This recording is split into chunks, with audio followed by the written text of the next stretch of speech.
Hello from Porto in northwestern Portugal. I'm Patrick Hughes and this is Planet Patrick.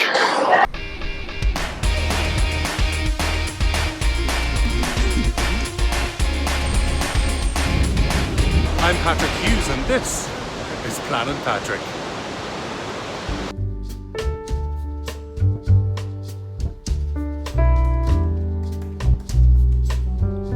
Hello from Porto. I should say good morning. It's the start of a day of sightseeing. Porto is a coastal city in roughly the northwest of Portugal that's long been famous for its maritime escapades. And if I were to just say maritime history, some boats went out from here, I wouldn't be capturing, I suppose, much of the history at all, would I? This is one of the places from which Portugal colonized parts of the so-called New World. The money that built this city and some of its very impressive places came on the backs of people from South America, from Japan, from lots of other interesting places. Did you know, by the way, that the Japanese word arigato is not at all Japanese? It is in fact, it is a Japanese version of the word for thank you in Portuguese, which is obrigado. We went from obrigado, which was used by traders in Japan, to arigato, obrigado, arigato. I don't want to lose the idea that sometimes that trade was not mutually agreed at all times. Let's talk about the things which there are to do in Porto. The Orange Book has lots of things written in it. The thing I want to say is this area has a lot to do. When I started looking up tours and guides, and people were like, oh, you should do this 3-day tour of the wine region of the Douro Valley. The Douro is the river which runs through Porto.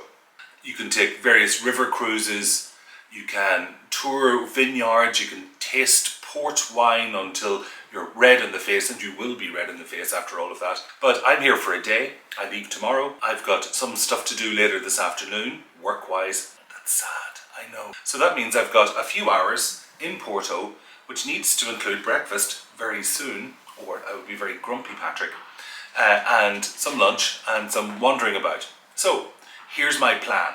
The Douro River, a river cruise. The bridges of Porto, particularly Ponte de Dom Luís I. Cais da Ribiera. Apologies for my terrible Portuguese pronunciation, but I believe that is the quays of the riverside. So I think when I go down to the riverside to pick up the river cruise, we're going to see the quays and the river. 3 of these stops will be in one. Palacio da Bolsa. That's the old stock market, but I think we're going to be able to see at least the outside of that.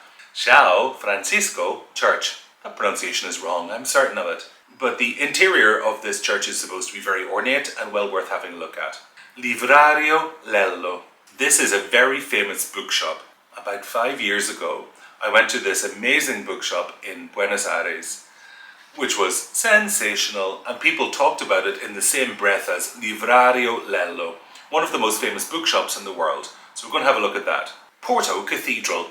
As usual, I've listed a bunch of things that I hope to see. We may not see all of them, we may see different things. Who knows what happens when you get out there and you start wandering around.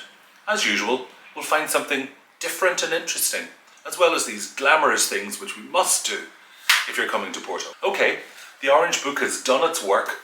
Off we go. Let's have a look. There was a man, adult man, dressed as a bear, playing the guitar. I mean, I think that's admirable. I think we're getting into the older part of the city, which is part of the medieval structures. The streets are certainly getting narrower than back at the fancier end of time. I do love a little bit of street music. There seem to be a lot of tourists around. A lot of French people, a lot of Spanish people. I haven't heard very much English speaking, a couple of Americans. Perhaps things are starting to get back a little bit to normal. I'm finding that a little bit creepy. But it looks like the street starts to head downhill here. Let's follow it down because I think this is the way to the Cais da Ribeira. Parts of the city are built right into the hill. It looks like that's one enormous building, but it's obviously just a convent. It looks like a convent. It's probably not one. I think this looks like the right street. Let's go and have a look at the Cais. It's always nice to see that the local pigeons have somewhere to bathe. I'm not sure if you can see this perfectly because the sun is shining a weird direction, but this is the most famous bridge in Porto on the River Douro. I'm going to go on a cruise shortly and see all of them, but this is Ponte Luís I. I'm sure I've got that wrong, but I'll put up a fact check to make sure that you can see what it's actually called. Going across the top of it at the moment is a very, very slow train. Anyway, this quay is where I'm going to be picking up my 11 o'clock tour. I'm not quite sure where it goes from, so I better go and sort that out. If you're thinking about buying a voucher to get on the river cruise, I bought from Living Portugal Tour, which is one of the top rated ones on TripAdvisor. When you get down here to the quay, there's no mention of Living Tours. There is some random booth there's 3 or 4 booths, by the way. I just stopped at this one and said, are you Living Tours? And they were like, well, it depends. Can you show us a voucher? I needed to find a voucher. It turned out that they were able to get me onto the 11 o'clock boat, but it's super unclear. This could be made much, much clearer. It looks like this is going to be our boat for the trip, so I'm looking forward to that. It's only 50 minutes, so it should be fun. It looks pretty steep to get on here. Crossing over one boat to get onto the other boat. I'm sure there's a word for that in German.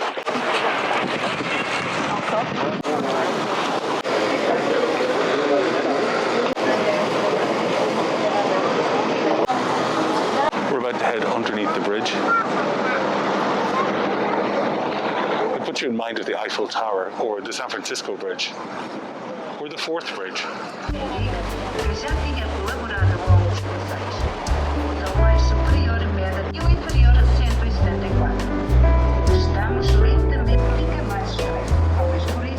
This tour was meant to be in Portuguese and English, but it's all in Portuguese.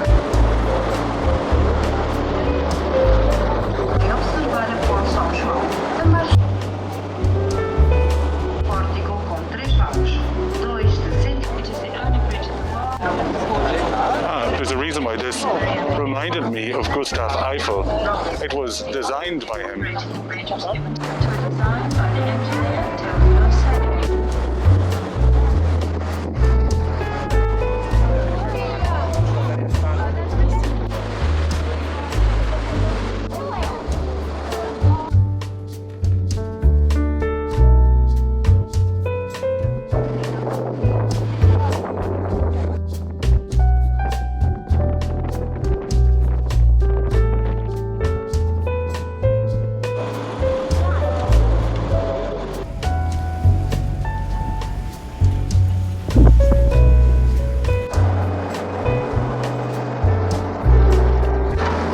Definitely a 50-minute tour. 5 of the bridges were up this end, all very closely packed together, and then one much further down where the Douro enters into the sea. It's lovely to see all of them, though probably 20 minutes would see 5 of the bridges and make a shorter tour, but anyway.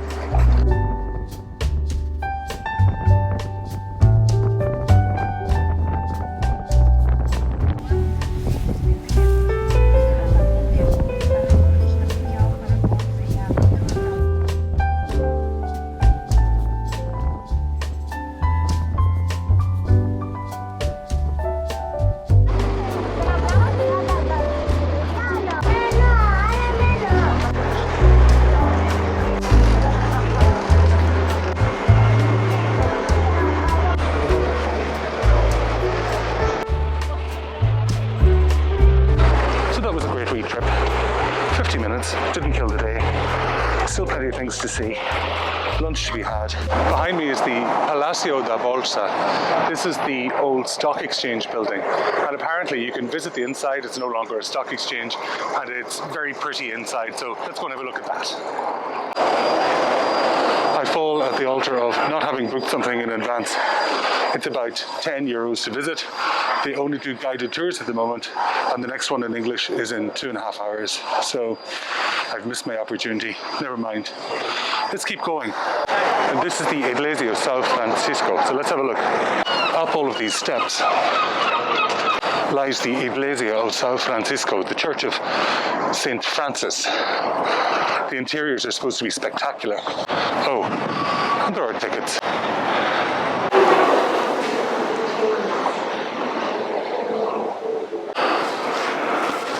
This This is everything that I don't like about over-ornated churches. It's far too much.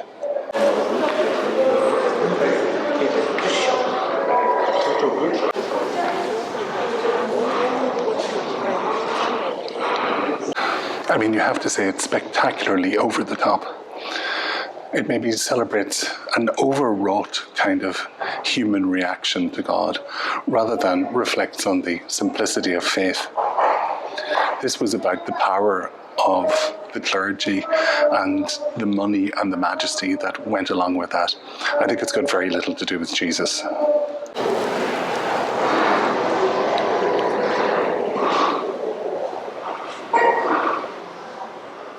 €8 to get in, 8 shiny euros. I'm reflecting as I go around what is an incredibly ornate and very clearly at some point in its history, very, very wealthy church. It's right here on the River Douro. I think it is outrageous to charge €8 to enter into a Catholic church. The church is already very wealthy. The church has a lot to atone for it, but that's not what I'm here to make an argument about. It blocks access for people for whom €8 is a lot of money. You know, is there a local access charge? Is there a charge for students? No, straight in, €8, on we go, give us the money. I think it's a load of crap. Maybe if there's a suggested donation, that's a good idea. But let me tell you, if I go over to the cathedral and it's another €8 to get in, I'll be very cross indeed.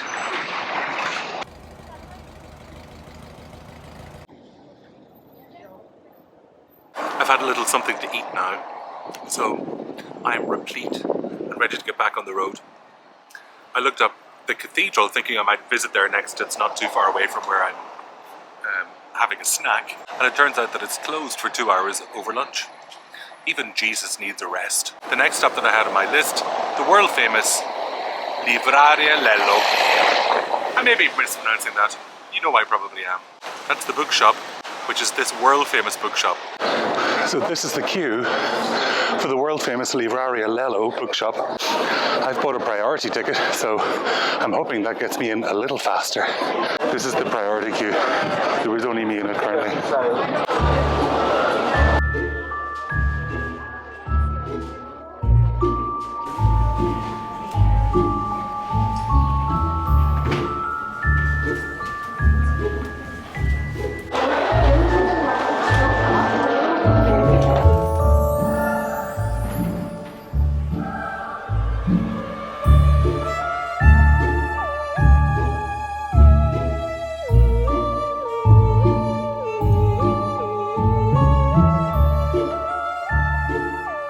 Just about behind me, see the end of the queue.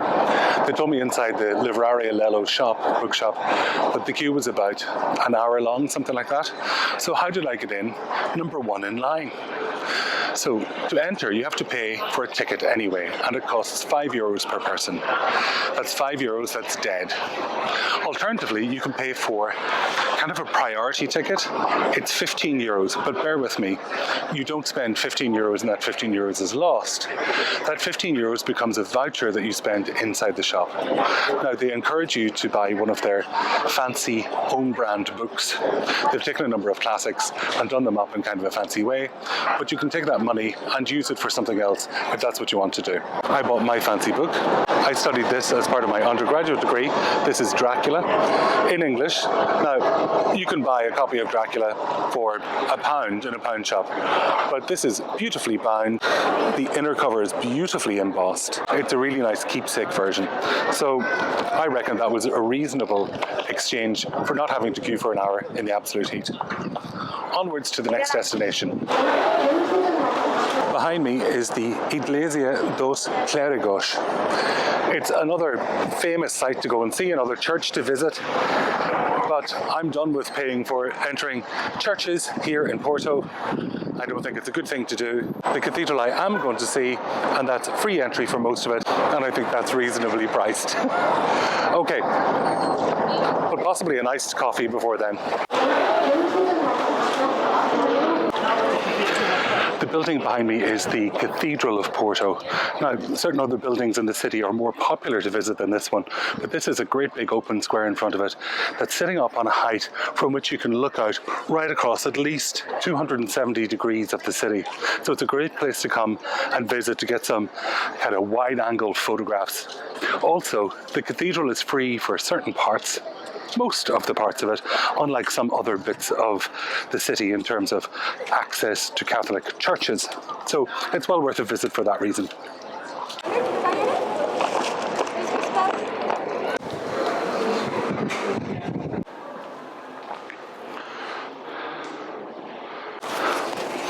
So I said to you that it was free to enter the church. What a lie. It's €2 for students, €3 for adults. These are the cloisters. By the way, you can pay an extra amount. I think it's €8 total to visit the cathedral, the cloisters, and the Bishop's Palace. So much for me saying that this was free. Some of the online blogs that talk about it say that it's free, but obviously that has changed. This is my cross face. Here's something else they don't mention. The high altar is currently undergoing renovations, so you can't actually see it. There's a very nice rose window back here. Compare the welcome that you get here with the welcome in the various French churches that I've visited on this longer trip. I think the French system works much, much better. This feels a bit money grabby.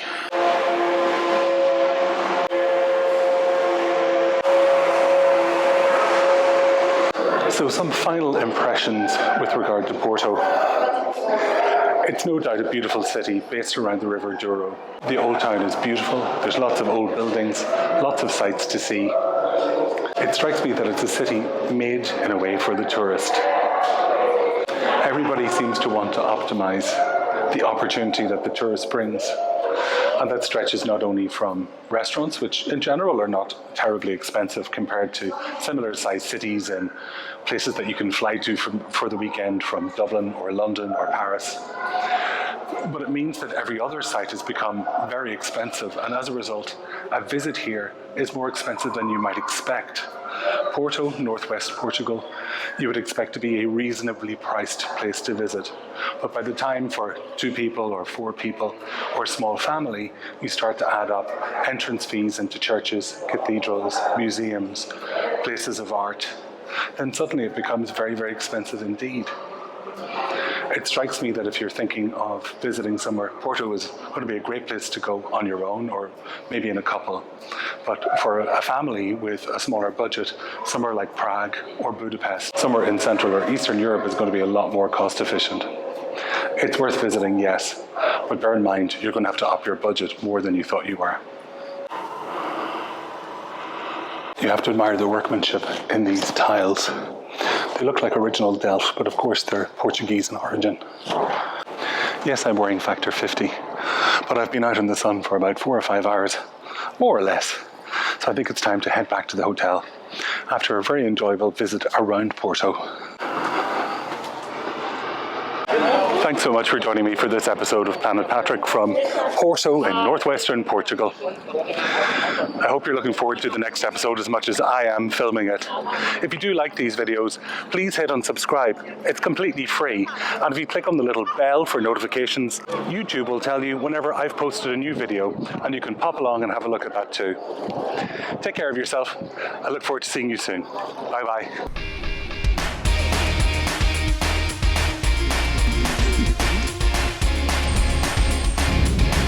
I'm Patrick Hughes and this is Planet Patrick.